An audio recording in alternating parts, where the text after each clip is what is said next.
Sidney Lumet has made some 39 movies in 4 decades as a film director.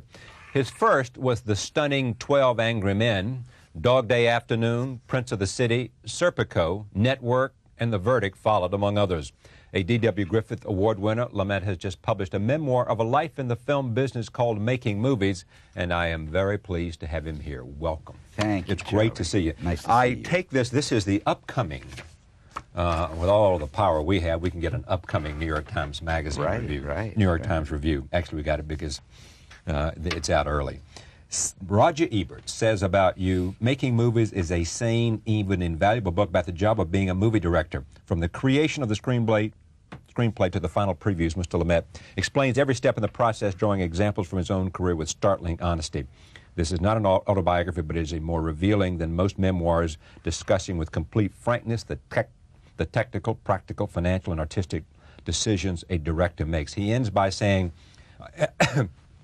I am sometimes asked if there is one book a filmgoer could read to learn more about how movies are made and what to look for while watching them.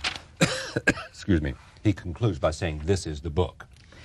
Why did you write this book? I mean, obviously, if you thought you were getting these kind of reviews, then you have achieved the goal of making a book that would be a companion for everybody who wants to enjoy movies. I never expected that kind of reviews, or the kind of success it's been meeting with Charlie, where we're in our second printing, and we haven't been out that long, which is terrific. I wrote it, Charlie, because I was so tired of the theories. I was so tired of students not knowing their work. You know, I taught a postgraduate course at Yale many, many years ago, movie course.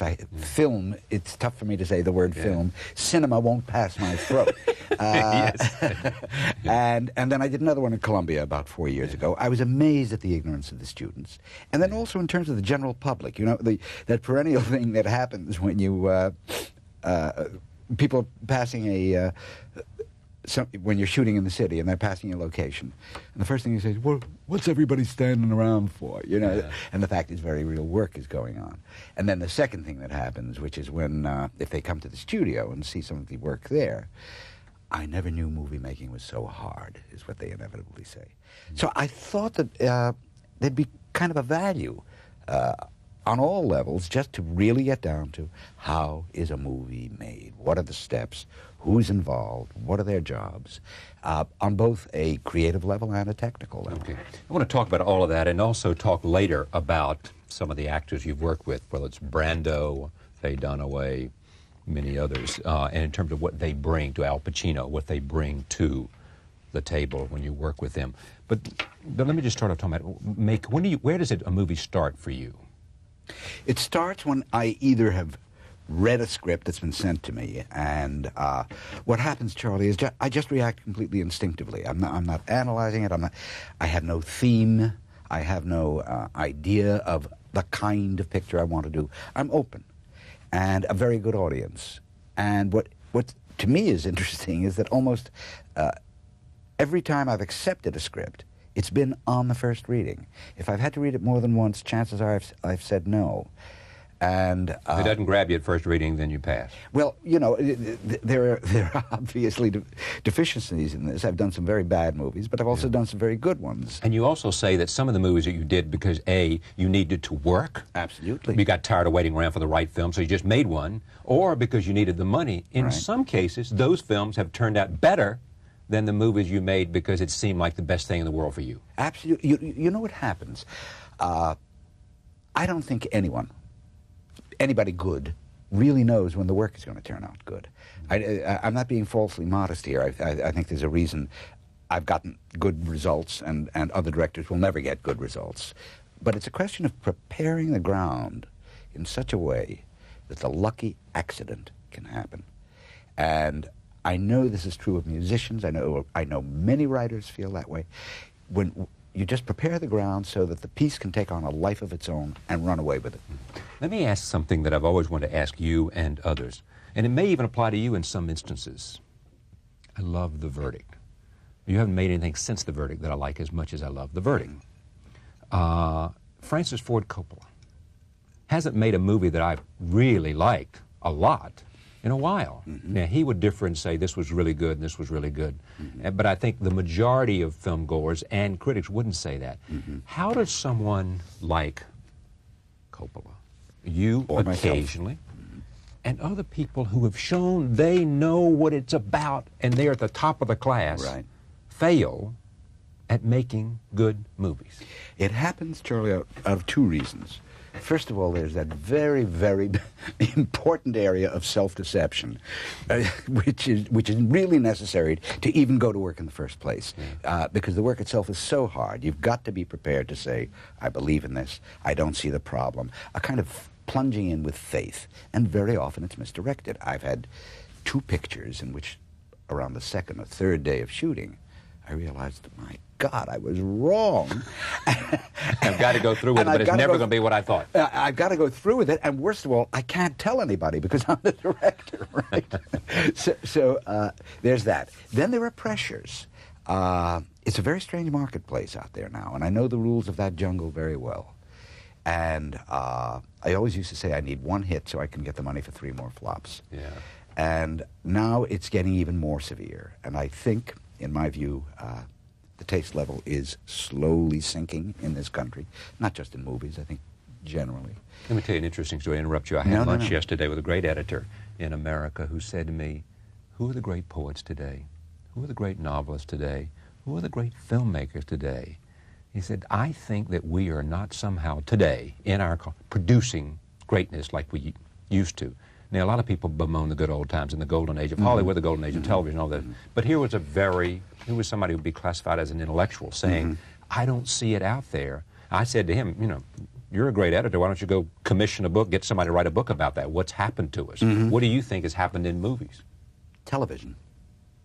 I think basically what's happened, we are now probably on our 3rd generation of people who did not know life before television, and that they're used to, they've been brainwashed into a state of acceptance of what television producers think is reality. Aaron Spelling's version of what reality is.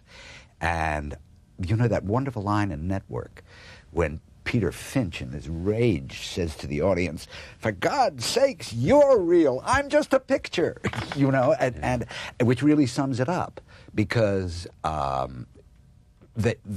people's contact with reality is completely determined by the box. And it's an isolated experience. Let's just start with that. It's not done, it's not shared in any way. And in my view, it's causing a major crisis in all aspects. You know, I just came back off this book tour, Charlie, and how can you hit cities more architecturally different than, let's say, Boston, Washington, Chicago, San Francisco, L.A.? You know, they've almost got a culture. They do have a cultural difference about them. But you know what's happened? There's a homogeneity. Oh, every city has its Pizzeria Uno.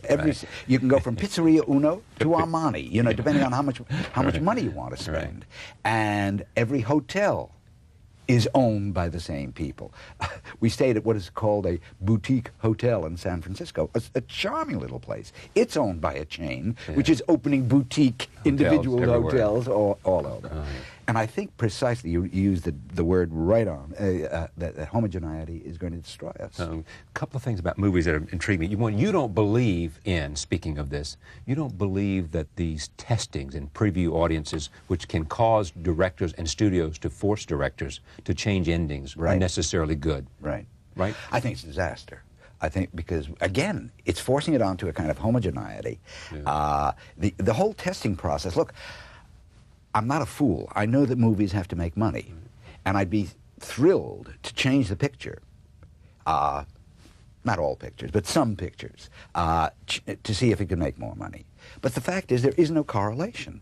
I once asked the man who conducts the research group, what is the correlation between your percentages and the cards that you break down in demographics that make the mind boggle, and the eventual performance at the box office? Right. And he said, we don't have those figures. No one's ever done a study. No, well, of course he's lying. Of course he has the figures. The fact is the figures just don't work out the way he would like them to work out so that he can get hired more.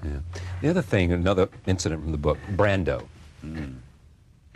Brando will give you, on separate takes, separate performances.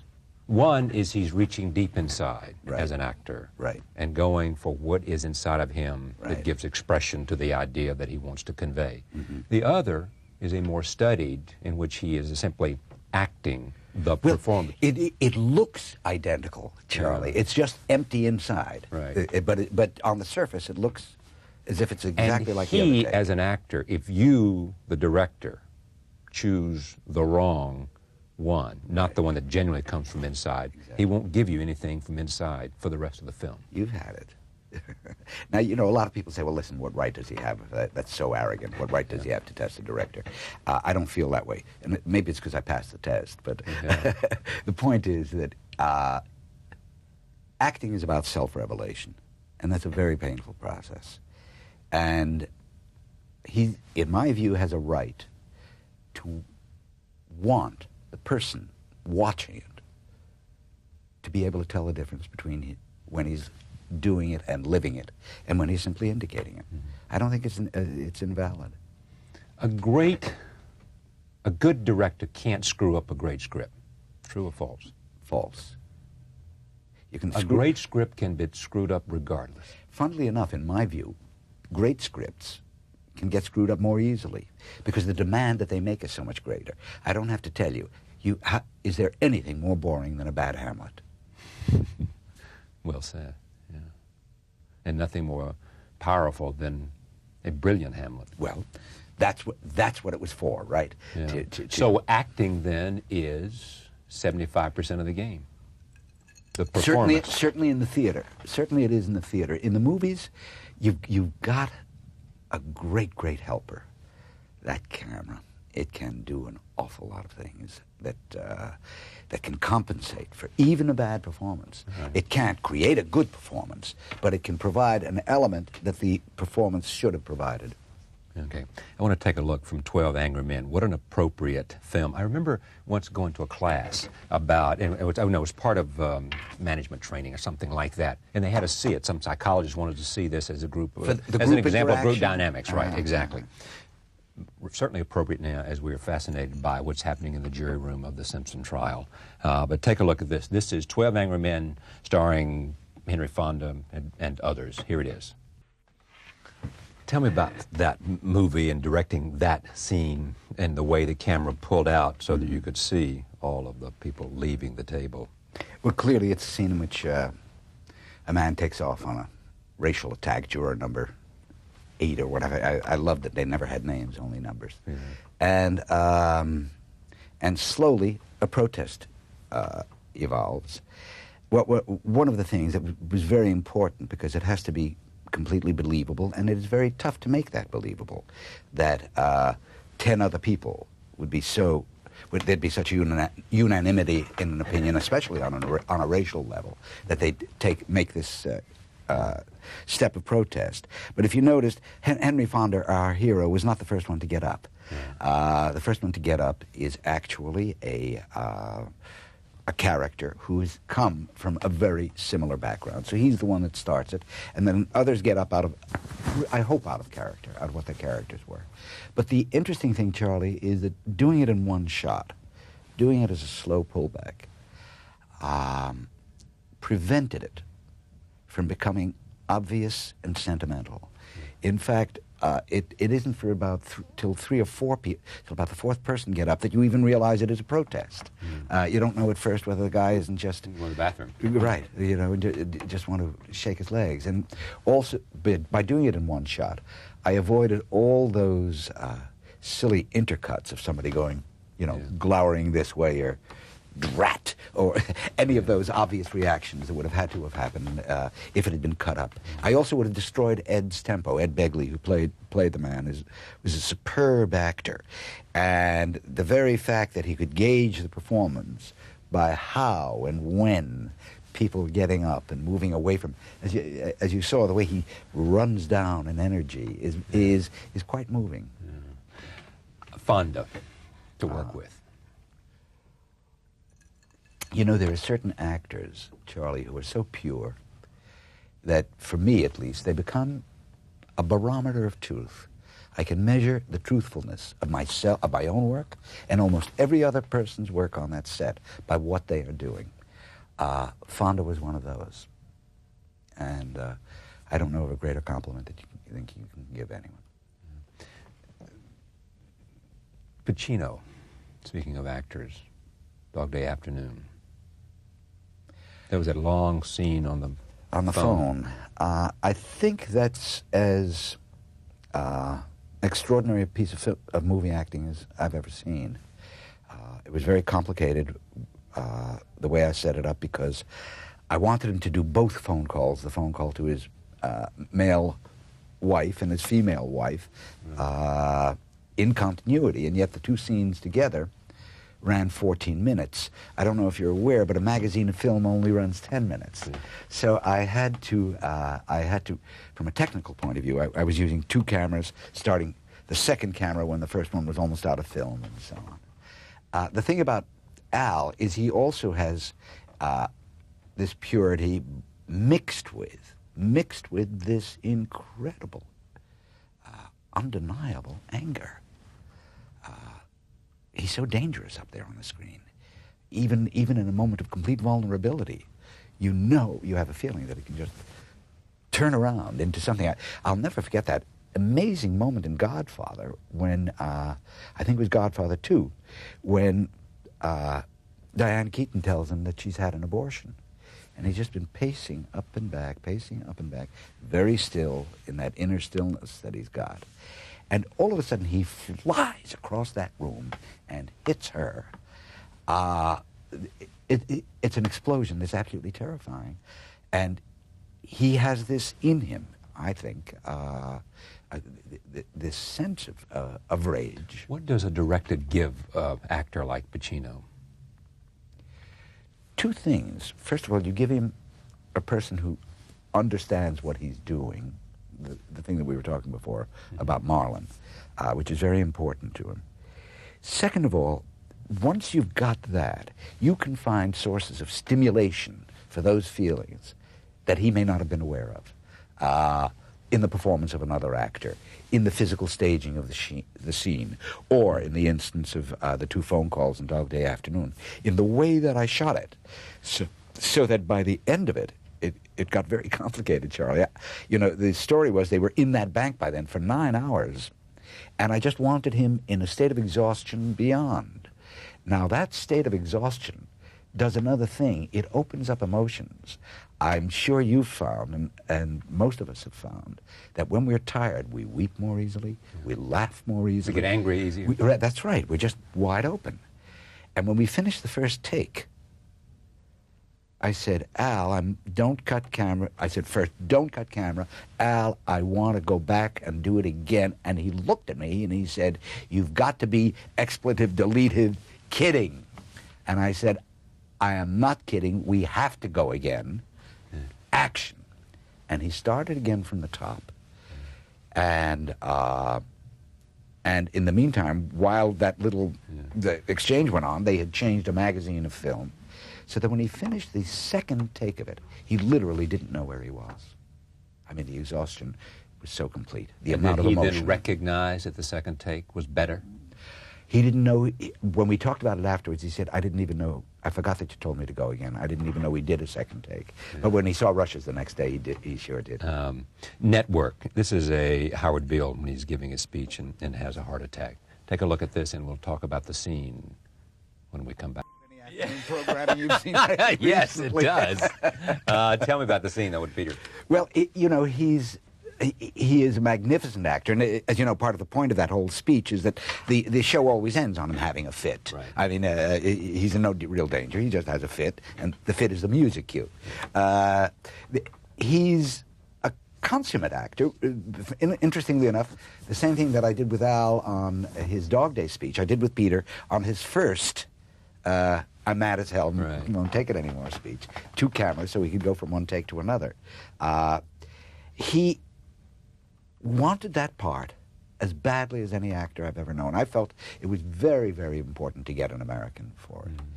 And Peter was living in the Caribbean at the time. I don't remember which island and said, look, I've got with me, he flew up to New York, he said, I've got with me a tape of Walter Cronkite, a tape of John Chancellor. I am going back down, and I'm going to work for 2 weeks, and I'm going to come back up to New York, and I'm going to read this whole part for you. And he did, Charlie. He did, and he read, my reservation was only about the accent. I mean, as an actor, he's magnificent. And he came back up and read 4 lines, and Patty and I said, it's yours. Pat Chayefsky. Yeah. And it was, did he win an Oscar for that? He did, posthumously. Posthumously, that's right. It was it's extraordinary. We were, you know, before the Oscar, while the voting is still going on, the company flies you out there and you hustle like crazy trying to pick up votes. And Peter and I were scheduled to do a radio show that morning, and at Beverly Hills Hotel, there's a small staircase down from the 2nd floor, and literally as I came down the staircase, he was sitting below and I saw him go over. And that was it. That was it, yeah. Knowing what you know and putting a lot, as Roger Ebert says, if you want one book on making movies, this is it. The title is Making Movies. What do you wish you had learned earlier? I mean, what have you learned that's important that you wish you'd known from the beginning?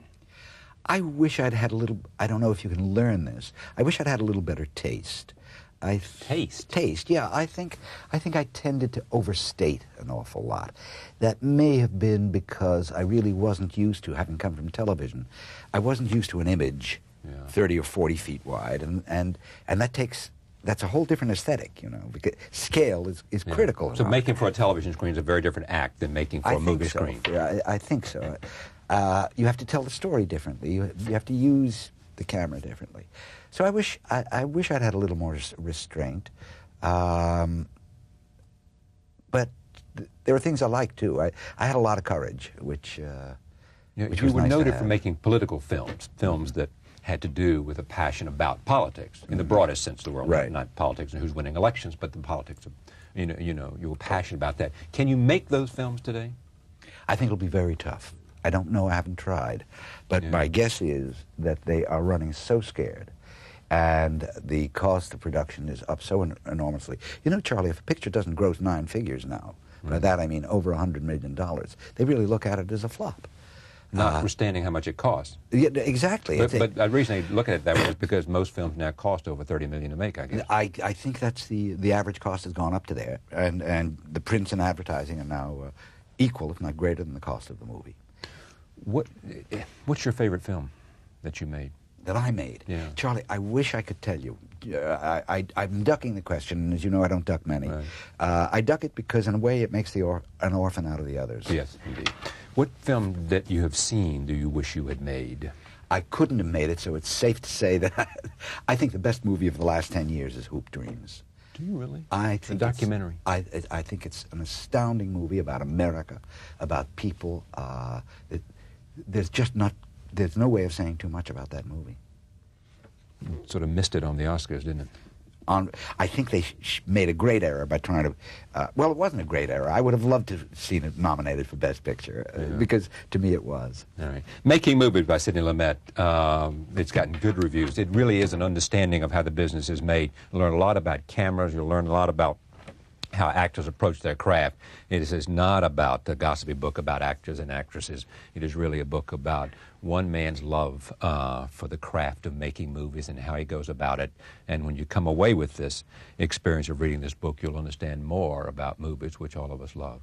Back in a moment. Stay with us for an extraordinary story from Chicago by an Esquire magazine reporter. Back in a moment.